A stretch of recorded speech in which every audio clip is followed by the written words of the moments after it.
Hello dear, welcome करता हूं आप सभी जितने भी फर्स्ट ईयर के हैं। तो यहाँ पे मैं बिहेवियर साइंस यानी साइकोलॉजी और सोशियोलॉजी के बहुत ज़बरदस्त जो है आपके ऑब्जेक्टिव जो पिछले कुछ वर्षों में यानी 7-8 वर्षों में जो भी पूछा गया है उसको लेकर मैं यहाँ पे आया हूँ।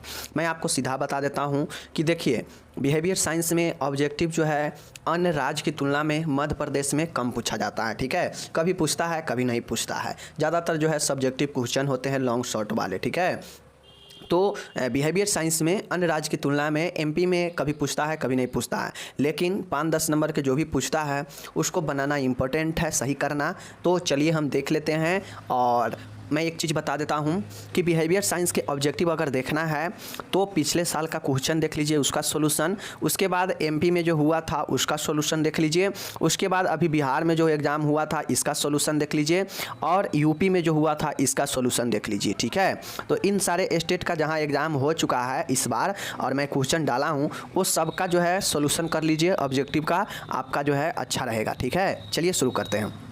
पहला है psychology is the science of, मतलब मनोविज्ञान किसका विज्ञान है? तो मनोविज्ञान मन का विज्ञान है, यानी व्यवहार का विज्ञान है, बिहेवियर का विज्ञान है। ठीक है, डॉक्टर रोगी के संबंध का अध्ययन जो है किस मनोविज्ञान के शाखा में किया जाता है? तो आपको पता होना चाहिए कि डॉक्टर और रोगी मतलब पेशेंट और डॉक्टर के जो रिलेशनशिप है इसके स्टडी जो है आपके ह्यूमन साइकोलॉजी में किया जाता है। आप लोग को पता है ह्यूमन साइकोलॉजी होता है। उसके बाद है अपने वातावरण के साथ युक्तिपूर्वक सामंजस्य स्थापित करना क्या कहलाता है? तो अपने वातावरण के साथ जो अगर युक्तिपूर्ण रूप से सामंजस्य स्थापित कर लेता है उसे हम लोग जो है क्या बोलते हैं? सामंजन बोलते हैं। ठीक है, तो ये जो है एडजस्टमेंट होना ही जो है वातावरण के साथ जो है समायोजन ही जो होता है, यह जो है समायोजन में वही होता है कि आप किसी के साथ भी जो है एडजस्टमेंट सामंजस्य बैठा लेते हैं, वही सामंजस्य समायोजन होता है। ठीक है, चौथा दीजिएगा कि मानसिक अनिर्णय की अवस्था क्या होता है? अगर आप निर्णय नहीं ले पाते हैं मतलब कहीं ना कहीं आप कंफ्यूज हो रहे हैं, और कंफ्यूज कब होते हैं? तो एक चीज़ें रहेगा तो कंफ्यूज आदमी होगा ही नहीं। कंफ्यूज कब होता है? तो जब मन में दो चीज़ें, दो बातें, कोई भी दो सिचुएशन उत्पन्न होता है तो व्यक्ति कंफ्यूज होने लगता है कि ये करे या ये करे, इस पर ध्यान दे कि इस पर ध्यान दे। और उस चक्कर में व्यक्ति के अंदर जब दो बातें उत्पन्न होने लगता है, दो विचार, तो अंतर्द्वंद होने लगता है। ठीक है, कॉन्फ्लिक्ट होने लगता है, व्यक्ति का जो है निर्णय लेने में समस्या आने लगता है। नेक्स्ट है डैश मौलिक एवं सामाजिक संस्था है। कौन सा जो है एक मौलिक और एक जो है सामाजिक संस्था है? तो देखिए, परिवार जो होता है एक मौलिक फंडामेंटल और एक सामाजिक संस्था है, तो इसको याद रखिए। ठीक है, चलिए नेक्स्ट में यहाँ ट्रू फॉल्स है। ट्रू फॉल्स में पूछा गया है कि परिवार एक प्राथमिक सामाजिक समूह है। Family is a primary social group, बिल्कुल सही है। ठीक है, उसी प्रकार से अगर राष्ट्र पूछेगा कि राष्ट्र प्राथमिक सामाजिक समूह है तो गलत हो जाएगा, राष्ट्र द्वितीयक है। ठीक है ना, या राजनीतिक दल द्वितीयक समूह होता है। ठीक है, चलिए ये हो गया। भूख एक प्रकार की प्रेरणा है। साथियों, भूख एक प्रकार की प्रेरणा है, तो बिल्कुल प्रेरणा है। भूख हो, दर्द हो, प्यास हो, घृणा हो, ये सब एक प्रेरणा होता है जो व्यक्ति को बताता है कि भूख लगने पर व्यक्ति को बताता है कि आपको खाने की ज़रूरत है। दुखी का मतलब व्यक्ति को बताता है कि दुखी व्यक्ति जो है कोई कठिन परिस्थिति में है। ठीक है, उसी प्रकार से मनोविज्ञान के अंतर्गत समाज का अध्ययन किया जाता है। Psychology includes study of community, तो दोस्तों ये गलत हो जाएगा। समाज का अध्ययन समाजशास्त्र में किया जाता है, सोशियोलॉजी में, और मनोविज्ञान में मन का अध्ययन यानी व्यवहार का अध्ययन किया जाता है। ठीक है, चलिए ये हो गया। नेक्स्ट यहाँ पे आप लोग देख लीजिएगा कि ग्रंथि मनुष्य के व्यवहार का कारण है। The role of glands is responsible for influencing human behaviour. देखिए, अगर आपके ट्रू फॉल्स पूछता है ना तो उसमें ये चौथा नंबर क्वेश्चन बहुत इंपॉर्टेंट है, एक रहेगा। ठीक है, तो देखिए विभिन्न प्रकार के जो ग्रंथि हमारे शरीर में होता है जो हार्मोनल सिक्रेशन के लिए उत्तरदायी होता है। ठीक है, हार्मोन सिक्रेशन के लिए उत्तरदायी होता है, तो यह हमारे व्यवहार को परिवर्तित करता है। जैसे डोपामाइन के जो है अति सिक्रेशन से जो है व्यक्ति बहुत ज़्यादा चिड़चिड़ा और बहुत ज़्यादा लड़ाकू होने लगता है। ठीक है, तो ये जो है बहुत सारे ऐसे हार्मोन है जो व्यक्ति के व्यवहार में परिवर्तन करते हैं, जो एक ग्रंथि के कारण ही होता है। ठीक है, आधुनिक समय में समाज बदलाव के एक तकनीक एक मूल कारक नहीं है। देखिए, आधुनिक समय में मतलब मॉडर्न टाइम में समाज मतलब जो सोसाइटी है, सोशल इसका चेंजेज में तकनीकी का एक मूल कारण नहीं है। तो दोस्तों ये गलत है। आधुनिक समय में जो समाज है वह समाज बदलता है, बहुत तेज़ी से बदल रहा है। ठीक है, तो ये जो है गलत हो जाएगा, समझ गए। चलिए ये बता दिए। अब यहाँ पे आप लोग देख लीजिए क्या है कि जोड़ी बनाना है, ठीक है, 5 नंबर के पूछा गया था। तो अंतर्द्वंद जो होता है, आप अंतर्द्वंद को जो है क्या कर सकते हैं, मनोरचनाएं के अंतर्द्वंद जो होता है वो अंतर्द्वंद एक आपका क्या है, इस चीज़ को ध्यान में रखिए। तो अंतर्द्वंद के द्वारा जो है आप आसानी से मनोरचनाएं का उपयोग कर सकते हैं कॉन्फ्लिक्ट में, ठीक है। उसके बाद है समस्या हल करना, प्रॉब्लम सॉल्विंग। तो प्रॉब्लम सॉल्विंग मतलब समस्या को हल जो है आप नर्सिंग प्रक्रिया से कर सकते हैं। कोई भी समस्या है उसका जो हल होगा वो नर्सिंग प्रोसेस से आप आसानी से कर सकते हैं, ठीक है, स्टेप बाय स्टेप। मौलिक अधिकार जो होता है वह भारतीय संविधान का एक जो है देन होता है। मौलिक अधिकार जो सबका अपना मौलिक अधिकार है, ठीक है, जैसे समानता का अधिकार, ठीक है ना, धर्म का प्रचार प्रसार का अधिकार, शिक्षा का अधिकार, ठीक है। तो ये सब जो है आपके मौलिक अधिकार व्यक्ति को होता है। स्वास्थ्य कार्यालय, हेल्थ एजेंसी यूनिसेफ एक हेल्थ एजेंसी है। भावना प्रतिक्रिया, इमोशन रिएक्शन एक आपका भाव का आपका जो है भाव आपका इफेक्ट आपका जो होता है भाव, उसी का भाव प्रक्रिया होता है, ठीक है। तो ये आपका हो गया जोड़ी मिलाने वाला, समझ गए। चलिए अब चलते हैं नेक्स्ट में, ठीक है। तो यहाँ पे आप लोग देख लीजिए, कहता है सीखी गई वस्तुओं को याद करना क्या कहलाता है। ये क्वेश्चन बहुत बार बिहार में भी पूछा गया था कि सीखी गई वस्तुओं को पुनः याद किया जाता है तो उसे पुनः स्मरण यानी रिकॉल बोलते हैं, ठीक है, रिकॉल बोलते हैं। कोई भी पूर्व में आप सीखे हुए चीज़ है और जैसे एग्जाम की तैयारी आप पहले किए हैं और एग्जाम में क्वेश्चन के आंसर याद कर रहे हैं या लिख रहे हैं तो रिकॉल के द्वारा होता है, ठीक है। डैश समस्या समाधान का ही एक रूप है। तो वो चिंतन थिंकिंग एक जो होता है समस्या समाधान का ही एक रूप होता है, ठीक है। चलिए ये हो गया। उसके बाद यहाँ पे देखिएगा डैश बुद्धि वाले व्यक्ति इंजीनियर या टेलर आदि बनते हैं। तो दोस्तों जिसका बुद्धि ठोस अमूर्त ये सब जो होता है ना, मूर्त अमूर्त ठोस ये सब बुद्धि के प्रकार है। तो ये बुद्धि वाले जो ठोस बुद्धि के होते हैं वो इंजीनियर या टेलर बनते हैं, ठीक है। टेलर भी एक प्रकार का इंजीनियर ही होता है जो कपड़ा को क्या करता है, सीधा सीधा कपड़ा को चीर फाड़ को अच्छा कपड़ा पहनने लायक बना देता है। बुद्धि लब्धि ज्ञात करने का सूत्र बहुत इंपॉर्टेंट क्वेश्चन है। आईक्यू ज्ञात करने का जो है जो सूत्र होता है कितना होता है, तो मेंटल एज बनाम में वास्तविक एज, रियल एज, ठीक है, और गुने में 100। तो यही परसेंटेज है। मतलब किसी का मानसिक आयु बता दीजिए और किसी का वास्तविक आयु लिख दीजिए बटे में और गुने में 100 कर दीजिए तो आईक्यू लेवल निकल जाएगा। MA/CA × 100 यही इसका फार्मूला होता है। ईगो को डैश से ऊर्जा प्राप्त होती है। ईगो को कहाँ से ऊर्जा मिलता है, तो ईगो को जो है ID से ऊर्जा मिलता है, ठीक है ना। जानते हैं ईगो होता है, ID होता है, सुपर ईगो होता है, ठीक है।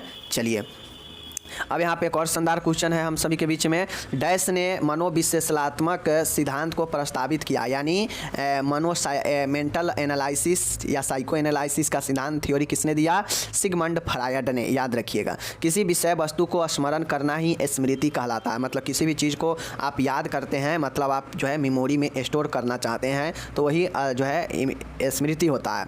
आधुनिक युग में मनोविज्ञान को डैश भी कहा जाता है। तो मॉडर्न युग में जो है आपके मनोविज्ञान साइकोलॉजी को बिहेवियर थ्योरी ऑफ बिहेवियर यानी व्यवहार का सिद्धांत भी कहते हैं। ये सब इंपॉर्टेंट क्वेश्चन है इसीलिए मैं लेकर आया हूँ।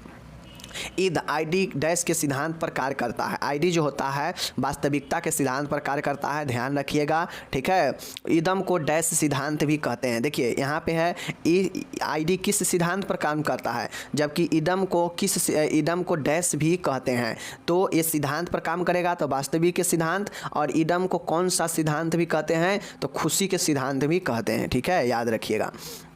उसके बाद देखिए किसी लक्ष्य को प्राप्त न कर पाने पर जो भावनात्मक तनाव उत्पन्न होता है उसे कुंठा बोलते हैं, फ्रस्ट्रेशन बोलते हैं। आप लोग को मैं बता चुका हूं कि आपको कोई लक्ष्य नहीं मिलेगा तो आपको अंदर जो है फ्रस्ट्रेशन निकालेंगे किसी चीज़ के प्रति, यानी कुंठा हो जाएगा, ठीक है ना। डैश से मानसिक संभ्रम होता है। अंतर्द्वंद कॉन्फ्लिक्ट से मानसिक संभ्रम होता है, याद रखिएगा। आईक्यू को क्या कहते हैं, इंटेलिजेंस क्वोटिएंट बोलते हैं, फुल फॉर्म होता है इंटेलिजेंस क्वोटिएंट होता है, ओके। चलिए ये हो गया। उसके बाद भय एक प्रकार का क्या है, तो भय एक प्रकार का संवेग है, एक प्रकार का क्या है, इमोशन है, ठीक है। उसके बाद डैश एक व्यक्ति को दूसरे व्यक्ति से अलग करता है। तो साथियों जो पर्सनालिटी जो व्यक्तित्व होता है सब व्यक्ति का अलग अलग होता है और यही जो है सबको अलग करता है। ठीक है, चलिए एक और ज़बरदस्त देखिएगा यहाँ पे, साइमन बिने बुद्धि परीक्षण सन डैश में हुआ था। तो पहला बिने साइमन बुद्धि जो परीक्षण है 1908 में हुआ था। बात करें इसके इक्विपमेंट का निर्माण का तो 1905 में निर्माण हुआ था। ठीक है, और बात किया जाए पहला परीक्षण का तो 1908 में पहला परीक्षण को सार्वजनिक किया गया। सीखने की शक्ति ही बुद्धि है, यह कथन डैश ने कहा। सीखने की जो शक्ति है मतलब लर्निंग जो पावर है उसे ही इंटेलिजेंस बुद्धि कहते हैं, यह कथन बकिंघम ने कहा। ठीक है, बकिंघम याद रखिएगा। नेक्स्ट है परिवार एक कौन सा समूह होता है, प्राथमिक समूह होता है, पता है। जाति के आधार पर वर्गीकरण को डैश कहते हैं। तो आप लोग को पता है जाति के आधार पर हो या कोई भी आधार पर जिसमें व्यक्ति को तय किया जाता हो उसके समाज में स्तर, वही सामाजिक स्तरीकरण है। ठीक है, मैं आपको पहले बता चुका हूँ शॉर्ट लॉन्ग क्वेश्चन में। ठीक है, नेक्स्ट है राजनीतिक दल डैश समूह होते हैं। तो आपका ये द्वितीयक समूह होता है। राष्ट्र भी द्वितीयक समूह होता है।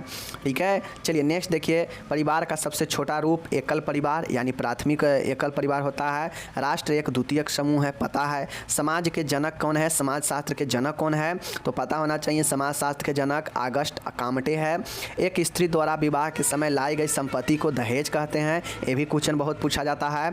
मैका बेयर वो पेज ने कहा सामाजिक संबंधों का एक जाल है। मैका बेयर एवं पेज के अनुसार समाज जो है सामाजिक संबंधों का एक जाल है। ठीक है, नेक्स्ट देखिएगा कि डैश परिवार में 3 या 3 से अधिक पीढ़ियों के सदस्य साथ साथ एक घर में निवास करते हैं। तो जो ज्वाइंट फैमिली होता है उसमें 3 या 3 से अधिक पीढ़ी के लोग रहते हैं। ठीक है, हो गया।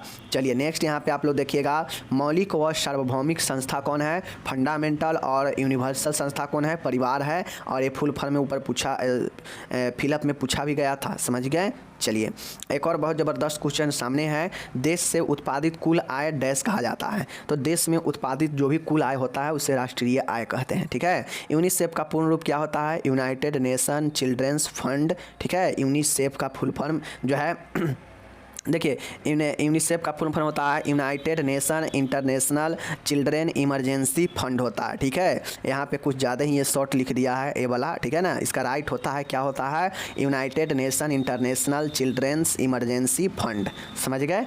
चलिए उसके बाद जो है देखिए यही चीज़ें है मैकाबे और पेज के अनुसार समाज जो है संबंध का एक जाल है। ठीक है, चलिए दहेज को डैश भी कहते हैं, दहेज का एक संपत्ति भी कहते हैं। WHO का प्रधान कार्यालय स्विट्जरलैंड के जिनेवा में है। ठीक है, एल्फ्रेड बिनेट माप से क्या मापा जाता है, तो बुद्धि लब्धता IQ मापा जाता है। ठीक है, चलिए उसके बाद देखिएगा और ज़बरदस्त क्वेश्चन पूछा है कि जैविक सामाजिक इकाई जिसमें पति और पत्नी बच्चों सहित व बच्चों सहित रहते हो उसे क्या कहते हैं, परिवार कहते हैं। ठीक है, समाज का एक ऐसा इकाई जहाँ पे पति पत्नी और उसके एक बच्चे हो तो उसे जो है हम लोग क्या बोलते हैं, परिवार बोलते हैं। ओके, श्रमिक संघ एक डैश समूह है। तो दोस्तों श्रमिक संघ भी जो है एक द्वितीयक समूह होता है। ठीक है, उसके बाद यहाँ पे लास्ट वाला देखिएगा कि एक कार्य को अच्छी तरह से करने की क्षमता को क्या कहते हैं, तो कोई भी कार्य को अच्छी तरह से कब करेंगे, जब आपके अंदर स्किल होगा, उस कार्य से रिलेटेड कौशल होगा तो ही जो है आप अच्छे तरीके से करेंगे और उसी को जो हम लोग कौशल बोलते हैं। ठीक है, समाज शास्त्र की प्रथम इकाई कौन है, तो समाज का प्रथम इकाई परिवार होता है, फैमिली होता है। और यहीं पे जो है आपका ये समाप्त होता है, द एंड होता है। जितने देखिए पूछा तो गया था कम, लेकिन मैं आपको कुछ यहाँ पे फिलअप जो है आपको मैं एक्स्ट्रा करा दिया हूँ जो जो इम्पोर्टेंट लगा है। बाकी मैं फिर से कह रहा हूँ कि इस बार यूपी का एग्ज़ाम हुआ है, पंजाब का एग्ज़ाम हुआ है, बिहार का एग्ज़ाम हुआ है और तो इन सभी को जो है ऑब्जेक्टिव को आप लोग जो है पढ़ लीजिए। एक बार पढ़ लेंगे तो आपका जो है ऑब्जेक्टिव हो सकता है वहाँ से भी एक आध आ जाए। मैं क्वेश्चन सबका दे चुका हूँ, जाकर देख लीजिए। चलिए मिलेंगे अगले वीडियो में, तब तक धन्यवाद। और आप सभी के लिए बचे हुए जो 4-5 दिन समय है इसमें मैं कोशिश कर रहा हूँ कि एक ऐसा वीडियो हम लाएँ, चारों सब्जेक्ट में एक ऐसा वीडियो जिसमें जितने भी इम्पोर्टेंट लॉन्ग क्वेश्चन है सब का जो है हम लोग निचोड़ करें। ज़्यादा डिटेल से मैं 2 बार बता चुका हूँ, बस एक वीडियो ऐसा आएगा जिसमें आपको 8 से 10 क्वेश्चन रहेगा और इस 8 से 10 क्वेश्चन का ओवरव्यू हम लोग देंगे कि कम से कम क्या याद रखना चाहिए इन सभी क्वेश्चन में। ठीक है, तो एक वीडियो ऐसा जो है सभी सब्जेक्ट में आएगा, जो सभी सब्जेक्ट के मोस्ट इंपॉर्टेंट जो भी लॉन्ग क्वेश्चन होंगे सबको उठाया जाएगा और उसमें का जो मेन पॉइंट है उसको जो है लिखा रहेगा। एक बार आप लोग उसको रिवीजन कर लीजिएगा और बहुत ज़्यादा यूजफुल होगा। ठीक है, तो वेट कीजिए, आएगा कल से। धन्यवाद।